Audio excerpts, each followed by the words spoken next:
আসসালামু আলাইকুম ওয়া রাহমাতুল্লাহি ওয়া বারাকাতুহু। প্রিয় দর্শক, কেমন আছেন? আশা করি ভালোই আছেন। আজকে হলো জুম্মার দিন, আর আদনান আর আমি ম্যাচিং কাপড় পিন দেখ জুমার নিগা রওনা দিলাম। রাস্তায় দেখছে দোকান দোকান দিয়ে হদায় নিগা পাগলা হয়ে গেছে গা। পরে হদায় নিয়ে দিলাম, হদায় নিয়ে দেওয়ার পরে কইলাম যে আদনান আইসো, তাহলে এখন আমার কোলে আইসো। আদনান কয় যে না, আমি কোলে যাবো না। তো ঠিক আছে, আমি বললাম যে ঠিক আছে, তুমি হাইডেই যাও। তখন হাইডে হাইডে যাওয়া নিল, এখন সামনে তো হাই রোড, হাই রোডে তো আর আটপার দিবার পারি না। তা আটপার দিবার তো পারি না, এখন কী করবো?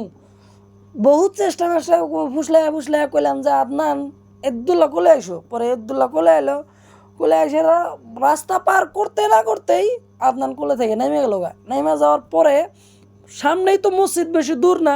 মসজিদ পাওয়ার লাগে লাগে এখন মানে এমন স্পিড দৌড় দিল যে আমাকে এখন কোনো দরকারই নাই।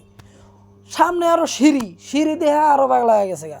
সিঁড়ি দিয়া পুরা একলাই উড়া নিছে, দৌড় বারোতে না কিচ্ছু না। পরে সিঁড়ি দিয়ে একলাই দিয়ে আইডা আইডা উপরে উড়া নিছে। উড়ে হেরেই এখন বগলে তো খিড়কি, এখন খিড়কি দিয়ে খালি বাইরে চায়া থাকি, বাইরে চায়া থাকি। সামনে নাজারাটা ভালো ভাবলাম, ওই জন্য আপনাদেরকে দেখাই, ওই জন্য ভিডিওটা করলাম।